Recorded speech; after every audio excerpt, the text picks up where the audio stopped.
back with my show, Bitcoin and Politics, and I got a good one lined up for you again. We spent the most time looking at Congress, but I've decided to now take it down one notch and start looking at the governors. But before I start covering that, let me thank our sponsor, Roundly X. I'd like to thank them because they allow us to purchase Bitcoin and other crypto assets. And it's important that we make that distinction between Bitcoin and other crypto assets. I got into a great conversation with some folks on Telegram group about that, but there is a difference between Bitcoin and other crypto assets, but they let you do both, right? With your spare change. And so with your spare change, you get to round up your purchases. You can even do routine automatic purchases because they teamed up with some of the best exchanges that are out there. So if you want to be able to round up your purchases in Satoshis or whatever other asset that you like, why don't you go over to roundlyx.com, use the code Bitcoin and Politics. They're going to give you $4 in Bitcoin. And with that, let's get on with the show.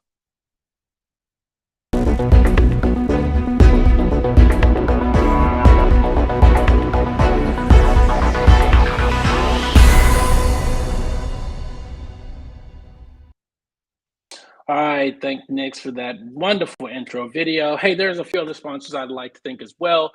Forward, guys, this is a way for you to really what we called, and I know Don likes to say this, Don John, I call him. He liked to say DCAing your health, right? And the best way to DCA your health is with Forward. Forward is a doctor's office that allows you to have everything right in the palm of your hand on your mobile phone. If you have any aches or pains, you can just immediately ask for a doctor. They can give you feedback, give you input. They can do video with you. They take your blood samples, they review all of your numbers. They do all of this at a really low cost of $99 a month. But if you use the link that's in my brief, and that's going to be posted up there for you guys, you'll get 3 months at no cost. This 3 months can be a great time for you to really assess your health and determine what you need to do going forward. It's a lot of value in those 3 free months, so definitely check that out. Okay, let me start talking about Bitcoin and governors. The first thing I want to talk about, though, is mining, because that's the part where most of the time these states are starting to deal with Bitcoin, right? Most of the states are not buying Bitcoin, right? They're not using the exchanges. They're not doing all that stuff, but they are mining. And mining is a really big deal for a lot of states. And so what I want to look at is a blurb from Fortune magazine. Now, in this brief, there are links to all of these. You really need to click on some of these links because it gives you a phenomenal amount of information. I might even have the producer, Nick, at the end of the show go through some of these links because some of them do give us some really cool chart and graphs, but I won't do that to mess up the flow. But with Bitcoin mining, this is what it is. It uses a proof of work consensus mechanism for transactions in public ledgers known as blockchains to be recorded. Different people or miners race to solve complex algorithms, and the winner validates the block and is rewarded with Bitcoin. And so this is how Bitcoin comes into our system. Every 10 minutes, tick tock, next block, Bitcoin comes into existence as a result of the work that miners do to secure this network that we all so love. So with that being said, let's take a look at the Bitcoin mining states. There are a bunch of states that mine Bitcoin. I happen to highlight these because you'll see as I go through the rest of this brief, there's a reason that we look at these. But if you start looking at some of these states, it's a lot. Arkansas, Florida, Illinois, Kentucky, Louisiana, Mississippi, Missouri, Montana, Nebraska, Nevada, North Dakota, Ohio, Oklahoma, South Dakota, Tennessee, Texas, Utah, Washington, and Wyoming. These are the most, I don't know, I won't even say friendly, but this is where miners are going right now. There's a lot more states. And yeah, there's some miners operating in those states, but these states in particular, and you'll see why, they resonate a lot more. They hit a lot different than the other states, right? As you can see on this list, I decided to put blue and red for Democrat Republics. Are there more Democratic states than Republican states that support mining? And again, these are not states that support mining. This is just where miners are operating. Of course, there's more Republican governors than there are. Actually, I take it back. It's actually 50-50, believe it or not. 50 states have Democrat governors, 50 states have Republican governors. We are a divided nation. But when it comes to mining, the place where miners are more at, they happen to be more operating in Republican-led states than they are Democratic states. Again, is there any bet one way or the other? the ethos of Bitcoin would side more with conservative fundamental financial, fundamentals than it would with liberals. So this is why you sort of see this lopsidedness in a way, but it's very bipartisan. That's again, I don't want to make many distinct. It's very bipartisan. I think we have some really big supporters on both sides. Now, let's take a look at the most states to Bitcoin. Bitcoin miners typically want to set up operations in place with low or no state income tax. Right there, that eliminates a bunch of states, right? There's only a few states that's going to give you no or low income tax. Texas and Florida happen to be two that you don't have any state income tax, right? So that's a good place for miners to go, and you'll see why. You have cheap electricity rates in these states, favorable crypto and business law, average to high internet speeds, and low to moderate cost of living. Now, this is from Compass Mining. Again, at the end of the show, I'll probably go back and have Nick click through some of these links. But there are some states that are really, really friendly. And so on the next tab, next slide, you'll see these are the most friendly crypto states. And this is from Compass Mining: Wyoming, Texas, Ohio, Montana, North Dakota, and Florida. Does it shock anyone that these states would be considered the most friendly? I don't think so. These states, for the most part, I believe all of them are led by Republican governors. I think these states are states that are business friendly. And again, they have low to no income tax when it comes to the state level. And they have low cost of electricity and high internet speeds. There you go. And so if you're a miner or someone who's interested in mining, these are the places that you're probably going to flock to, because that's where you're going to be able to get the most bang for your buck. Now, if we look at the best states to mine, you're looking only at three: North Dakota, Tennessee, and Oklahoma. Now, Texas is not there, which I would have an argument with Commodity on not including Texas, because Texas should be there. Texas really is the Bitcoin mining capital of our nation. And you're going to see why that is. But I don't know why they just picked North Dakota, Tennessee, and Oklahoma. Now, taking certain factors into consideration, this is why they did it. But again, for the same thing I said before, they all three have low or no state income tax, below average electricity rates, and low overall living cost. But I'd say the same thing applies to Texas. So I'm going to be reaching out to Commodity to have them edit their article and say, let's give Texas its due props, because, Texas is there. Now, if we look at the next slide, we'll see that the low energy states is Texas and Washington. Now, this is Bitcoin Magazine saying this. Okay, I think they might be a little bit, tilted toward Texas. But according to data from the Global Energy Institute, states like Texas and Washington have the lowest average price of electricity in the country. Unsurprisingly, both states are among preferred destinations for Bitcoin miners who flock to where the power is cheap, and their variable costs are made up of primarily of energy. So, and again, right now I'm talking primarily about mining. And the reason I'm doing that is because that is what we're seeing in the news a lot when it comes to these governors. And this is what we see at the forefront, because like I said, nobody is really buying Bitcoin on a government level. We don't see that happening yet. Doesn't mean that it won't. We just don't see it happening just yet. Now, there are a few states that are starting to welcome Bitcoin miners and trying to woo them to their states. And so on the next slide, we'll see that that comprises of, again, Texas is definitely at the lead of that, Wyoming and Illinois. Illinois is one that you probably don't think that would jump out there at the top, but Illinois is trying to, I think they're seeing what's going on with these other states, and they're saying, wait a minute, we want to get in on this too, right? And so we want to welcome them. I'll tell you, in the colder climate environment, Illinois would be a great place to mine Bitcoin, right? Because there's no, as a matter of fact, it would probably do both. These miners can actually provide heating as well as mining Bitcoin. So you're taking that same electricity that you would use to heat buildings and places and put in Bitcoin miners, and that would heat it and mine Bitcoin at the same time. So that same electricity is being put to use, and you get an ROI. I think the northern states should really be the states that are all over this and really hunkering down, welcoming miners, getting them in there, finding a way to do it where it's environmentally friendly, which we already know it is environmentally friendly because Bitcoin is doing that. And I'll highlight some of that later. But the point is that the whole ESG narrative is nonsense. Bitcoin uses 1% of the global energy usage, 1%. That's it. So it's not that big of a deal. But again, I think that those northern states should definitely be tuning in. Again, let me mention forward. And the reason is Bitcoiners, your health is so important to you, right? If our health is not in check, we're not in check. And if we're not in check, we can't advance the Bitcoin agenda, right? We can't forward Bitcoin if we're not getting ourselves checked up. So if you don't even use forward, okay, you need to check on your health. Go get a physical, go get your blood drawn, go get it analyzed, take a look at what's going on the inside, because you can't see what's going on the inside.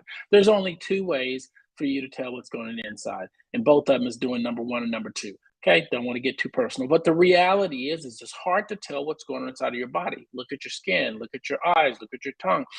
You need to take care of your health. The better health you're in, the better Bitcoin is going to move throughout the globe. But if Bitcoiners are not paying attention to their health and all we're doing is working ourselves to death, trying to do podcast videos, all this stuff, and we're letting our weight balloon out of control, we're letting ourselves get unhealthy, soon you're going to see us evaporating because we're going to exit 6 feet under, right? And we're not going to be here. And so who's going to carry the mantle forward? Bitcoin. It is up to us to take care of our health. Our health is the most important thing. Please, please, please get yourself checked up if you haven't. Please have some type of medical support somewhere. Eat well, sleep well, because sleep is important. Low stress, because stress can kill you. Go forward. Okay, now let's take a look at what a lot of you might not realize. Now, Caitlin Long, and you guys know I'm a huge Caitlin Long fan because she has been so measured and sound in all of her advice that she's given, all of her wisdom that she shared with us. She said this back in 2021, I believe it was. She says, Governor Gordon just confirmed that he owns cryptocurrency. Personally, I didn't know that. And I believe he actually owns Bitcoin. So outside of cryptocurrency, I think he actually owns Bitcoin. And if he does, he's the only governor I've been able to find who I can go on record and says he actually owns Bitcoin. We've got 49 other governors, folks, that we need to get on board. So if you look at the list of all the states, or in one of those states, you should be reaching out to your governor and your governor's office. And here's the thing, you don't want to be ugly when you do it. Be very friendly, but tweet to them, email to them, call them, say, hey, listen, I'm a constituent in your state. I'd love for you to understand more about what's going on with Bitcoin, and I would love for you to actually own some Bitcoin, right? If we do that, now again, Andreas Antonopoulos says what? He says there's rule number one, talk about Bitcoin. Rule number two, don't talk about your Bitcoin, right? That's what we want to do. Some of these governors might say, hey, it's really none of your business if I own Bitcoin or not, right? I'm not going to tell you, and that's okay. But I think it's okay for them to say, hey, I own Bitcoin. Don't tell you how much Bitcoin I own, but I own Bitcoin. Now, some of the representatives have come out and verbally said how much Bitcoin, and they are supposed to, by laws, from what I understand, the rules, not by law, the rules say they are supposed to file out a financial disclosure where they talk about how much Bitcoin that they have. And some of them have made these disclosures public. We know that Ted Cruz has bought in Bitcoin, and I think he's bought in a considerable amount of Bitcoin as well. So this is the only governor that I have.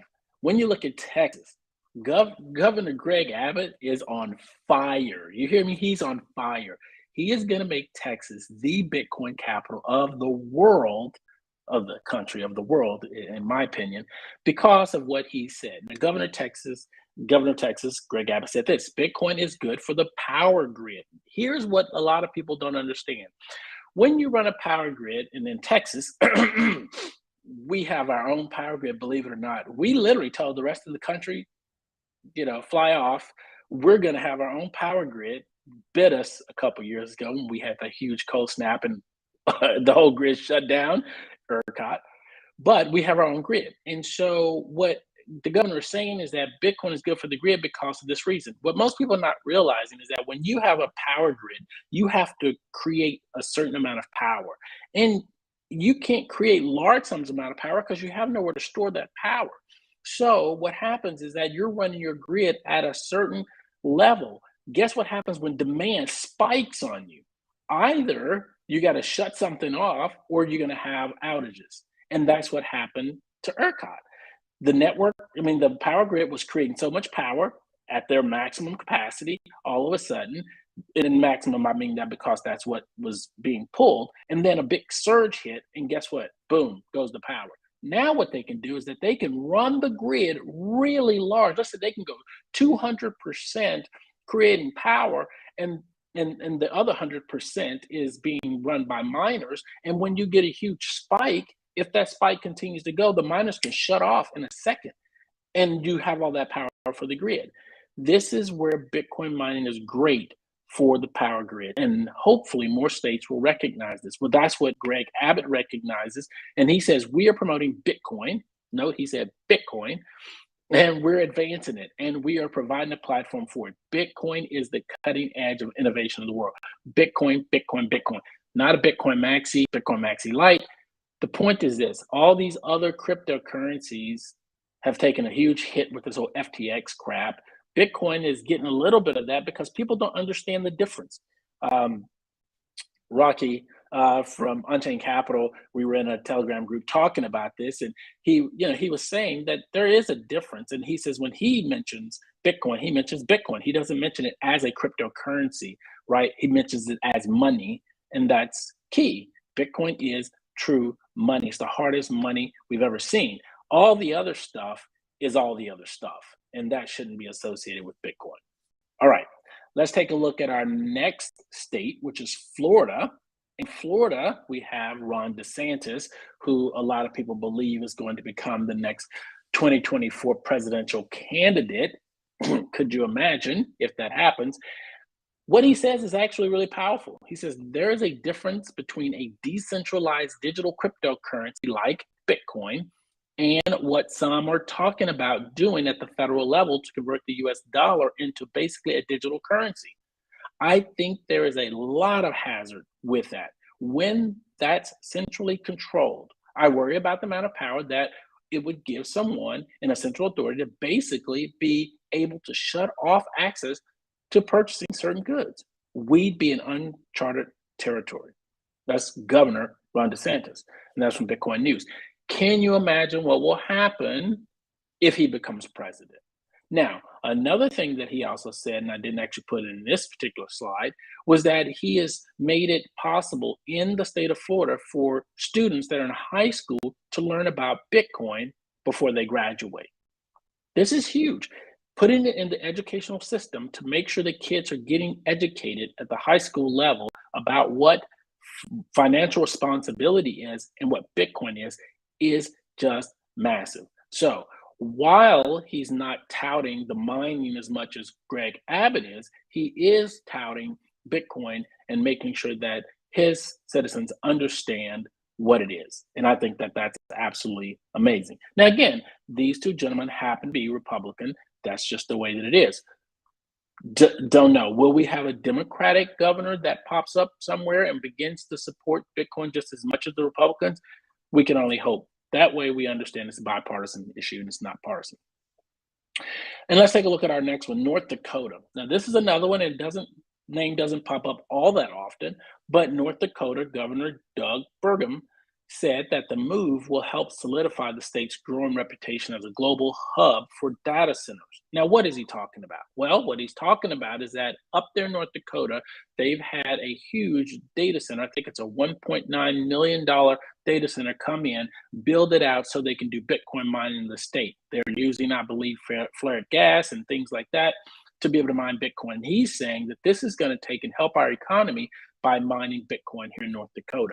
North Dakota also has Crusoe Energy up there. They are doing flared gas, and I don't know exactly which miners they're working with because I don't think they've made it public. But the reality is North Dakota happens to be a place where Bitcoin mining is going to continue to grow, And the governor appears to support that. So when you're having governors that are open to supporting Bitcoin, that's a good thing. And the more that we, the people, talk to our representatives, whether that's mayors, governors, or the actual federal representatives, it's critical that they understand what this is. Bitcoin helps with one thing that Jeff Booth talks about, and that is inflation. Inflation is theft, is what Jeff Booth is saying. And so if Bitcoin is solving that problem, it's going to allow you to really have money that can be safe, that is no longer being stolen through inflation, and it can actually reduce how much you have to work. It's a great thing. It's a really great thing. All right, let's take a look at our next state, Utah.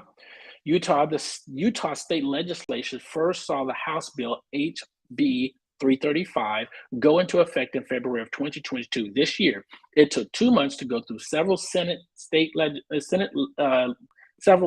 legislation and financial proceedings, and Governor Spencer Cox signed on March 24th. So here we go. We got another governor, Spencer Cox, who is looking to make sure that the cryptocurrency, digital crypto assets, however you want to, whatever name we want to give them, is being looked at and put into a friendly way that they are starting to regulate this. And again, I think it's important that we're paying attention to these states that are being friendly toward Bitcoin and other crypto assets, because we all believe and we all understand that this really is the future. This technology is changing the game when it comes to the financial markets and, frankly, the global financial markets, because this is a global asset, right? This is not just one asset that's here in the US. This is global. And sometimes I think here in the US, we forget that outside there are other governments that are dealing with Bitcoin. The news that just came up about Brazil. Brazil has now made it possible that Bitcoin can be used to purchase goods, right, and services. So if you can purchase goods and services, it's not legal tender. Don't get that confused. No, Brazil did not make Bitcoin legal tender. They made it basically a medium of exchange, and that you can buy goods and services. And that's going to continue to happen. And I think the governors that are paying attention to what's happening in the world around them, they're reading the room, they will start making sure that they let their staffs know it's important that we at least tune in to what's happening versus us not understanding what's going on and not paying attention. All right. Now, let's take a look at our last state, and that's New York. And unfortunately, New York is not going to play the game. Sorta. And I say that because New York's Governor Katie Holcomb signed a law Tuesday banning certain Bitcoin mining operations that run on carbon-based power sources. Now, for the next 2 years, unless a proof-of-work mining company uses 100% renewable energy, it will not allow to expand or renew permits, and new entrants will not be allowed to come online. Now, this sounds somewhat bad, but it's not as bad as most people say or think. Why? Because what's happening is that all she's saying is this. She's saying, listen, if you're not using 100% renewable energy, you can't mine Bitcoin. If you're using renewable energy, you can mine Bitcoin. So, and if you're not, you need to turn it off and you need to shut it down. And we're not going to renew your license if you are. So, here's the thing. At least you can still mine Bitcoin in New York. They did not completely ban Bitcoin all the way. They're saying just use renewable. Now, again, I think that this doesn't make sense, right? Why? Because this whole ESG narrative about Bitcoin, it's not true. There's no way. Listen, Michael Saylor is talking to the Bitcoin Council. They have this deal. As a matter of fact, go search Bitcoin Council, and I probably should put that in as a resource. I'm going to add that as a resource on the bottom of this brief. And what we have to understand is that the Bitcoin Council is out there. They're giving us the good information, and they're telling us that Bitcoin power usage is not a problem on a global scale. It's just not. And so we need to be able to get to people like Kathy and tell her, hey, listen, Kathy, this is not true. Sorry. And give her the true facts. Now, if she can listen to counsel and she can listen to the information and still come away with the exact same viewpoint, then she's trying to fulfill an agenda, right? I'm sorry. It just has to be some kind of agenda that's being driven. Look at Texas. Governor Holcomb, look at Texas. Do you see what's going on there? Why would you make that decision up there in New York? Doesn't make sense. All right, let's talk about some fun facts. So I am a huge Twitter person, love Twitter, live on Twitter, and I decided to take a look at the Twitter following of all these governors, 50 governors, and here are the most followed governors on Twitter. Of course, Ron DeSantis doesn't shock you. Again, this guy's potentially going to run for president in 2024, 3.5 million followers. Gavin Newsom, again, very, very popular governor in California. He's got 2 million. And then Governor Sarah Sanders, she just won the seat there in Arkansas, and she's got 1 million. Part of her followers, I'm sure, came because she used to be, if you remember, the press secretary. She was Trump's press secretary, so that's why. I've created a governor's list on Twitter. If you click on that link, you will be able to follow all 50 governors, and you don't even have to follow them if you don't want to follow them. You can just always go to that list, and you're going to see what every governor is talking about every day. Twitter lists are powerful, and they can be great for you to be able to see a curation of information from a ton of people if someone's built a list. And I built that list, made it easy for you guys. So if you want to go check out that list, please do. Now, another fun fact is I decided to look at the opposite. Who are the unpopular people on Twitter? Doesn't mean that they're not popular. It just means that these folks don't have that many followers. And as you can see, Governor Jim Pillen in Nebraska, you're the winner as being the least followed governor at 4.6 thousand followers. You got Governor Joshua Green in Hawaii, only at 5.4, and Mark Gordon, and that name came up earlier from Wyoming at 10.6. Whatever you guys do, you need to go follow Governor Gordon. Why? Because Governor Gordon is a Bitcoiner, I believe. It's a cryptocurrency, so I don't know. I hope he's not a shitcoiner. I hope he's a Bitcoiner. I think he's a Bitcoiner. So again, you can follow that Twitter list and you can be able to follow all these folks. Now, I'm going to ask my producer to try to do something. There's a couple of those articles I want to pull up just so you guys can see some of the charts. And let me see which one it was. I think it was on the one that was the most friendly and the article for the best states. So the most friendly state is from Compass Mining. Yes, and that gave us a lot of information that folks should look at. What it did is it showed you the state tax rate. It showed you the state residential commercial industry power rates. And then it just broke down all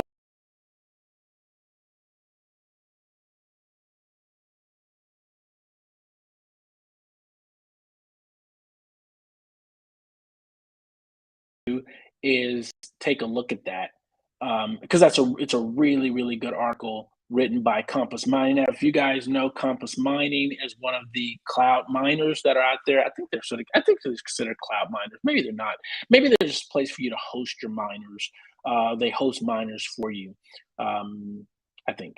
But anyway, they also came out with something just a few days ago where they were putting in, I believe it was like some type of insurance for miners or something of that rate. But anyway, check them out. And then the next article was the one with the best states. And this is the commodity article. And this was really good because this one showed us Google searches, and then it showed us a chart that showed you which states were the best states to mine in. It went from a very, very light, faint, whitish, grayish color all the way to a deep, deep blue color.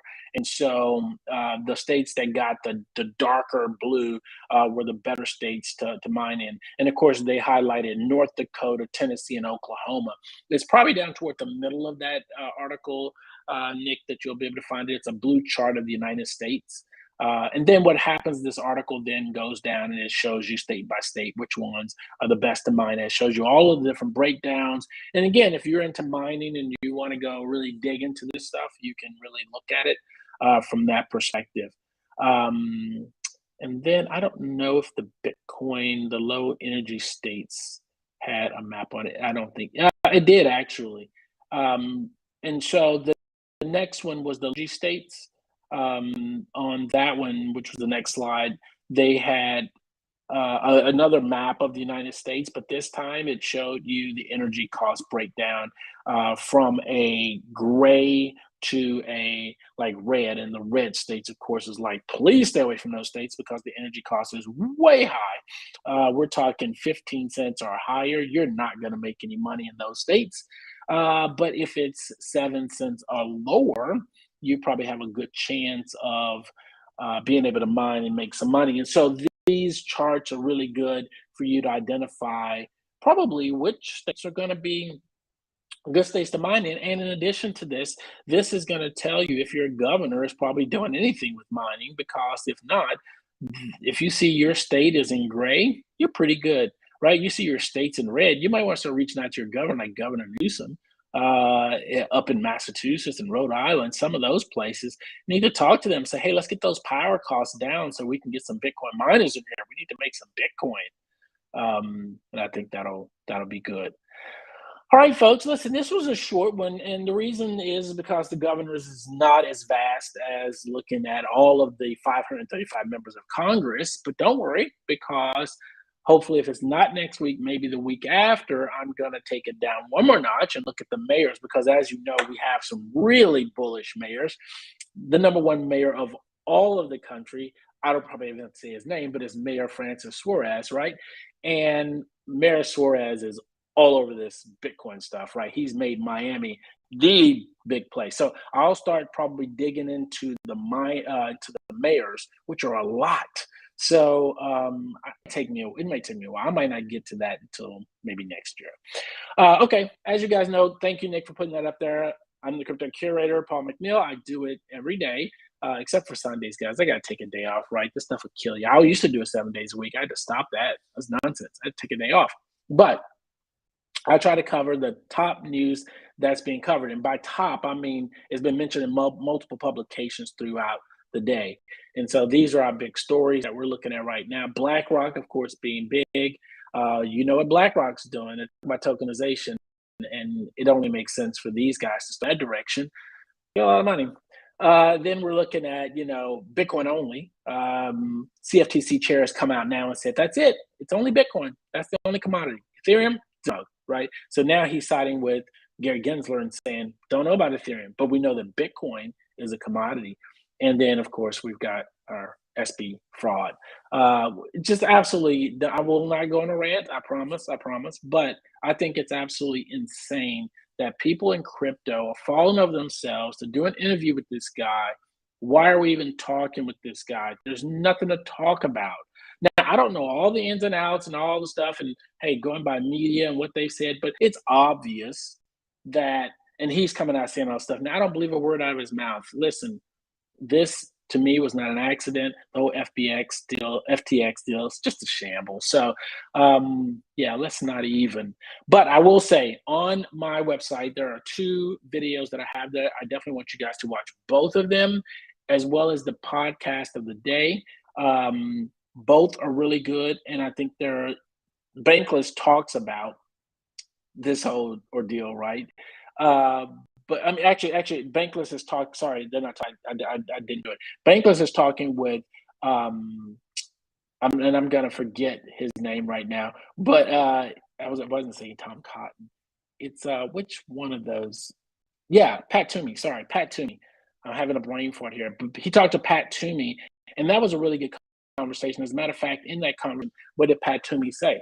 Pat Toomey said that crypto was code, right? I mean, the Bitcoin was code, right? And code is not criminal. And so what we have to realize in this whole FTX scandal is that, and again, there's a difference between Bitcoin and all these other cryptos, but code is not criminal. And so people that are trying to look at this and trying to blame this stuff on Bitcoin, and to be honest, some of these other digital assets, it wasn't either. This was someone who was acting nefarious and doing some crazy stuff that's caused this problem. And it's going to require us as a community to talk to people and let people know what really happened so that they're not all of a sudden burnt by, quote unquote, this whole crypto industry, and they looking at it with a bad eye. Listen, don't put that on us. That had nothing to do with the actual code. That had to do with criminals, and criminals are criminals. And so let's not get it mixed up. And I like what Fibbo just said. He said, "In God we trust, all else bring code." And I agree. Listen, code is where it's at. And let's stick with the code and stick with Bitcoin. Listen, guys, all of these other projects out there, who knows what's going to happen with them? We just saw what happened with library. A lot of people didn't pay a lot of attention to library. Actually, my good friend George was going to talk about that, and I never got a chance to talk about that on the show when I had him, Cody, and Chase on. But I'm hoping that he'll make time to come on and talk about the whole library deal and what that means. But library got their hands smacked, and library came out and said, guess what? We might have to shut down now as a result of it. That's unfortunate. If library has to do it, how many other companies, crypto companies, are going to have to shut down? Not even companies, crypto projects are going to have to shut down because the government is going to come and slam the hammer down on them. We need to be careful with this entire industry. That's why, listen, Charlie Lee said it. Charlie Lee said, everyone, Charlie created Litecoin, remember, but Charlie Lee said everyone should work to own one Bitcoin before they own anything else. How much more clear can he be? Own your Bitcoin, and then if you want to play with shit coins, have fun with them. You know, listen, if you want to play with it, you might get stinky, but go play with them if you want to. Stick with Bitcoin, that's where it's going to be. Bitcoin is sound money. Bitcoin is not crypto. Bitcoin is sound money. There is a difference, big difference. Okay. All right, guys, thank you all for tuning in. Thank you all for listening. Again, I'm telling you, please, please, please, please, reach out to your governor. Let's start making some noise on Twitter, folks. Reach out to your governor. Ask your governor to look at Bitcoin. Ask him his viewpoints on Bitcoin. Listen, you guys just elected them, for crying out loud. Shouldn't we know if they support Bitcoin or not? I think so. And I don't think it's so hard for them to either say yes or no, or I don't know. And if a governor says, I don't know, that's a great line for us to go, hey, let us talk about it. Let's have a conversation. And again, remember, that's one governor for all of the citizens. He can't talk to all of us. So keep talking with his office, emailing them, calling them, tweeting to them. And I think we're going to make a dent. Wouldn't it be great to see all 50 governors come out and own Bitcoin? All right.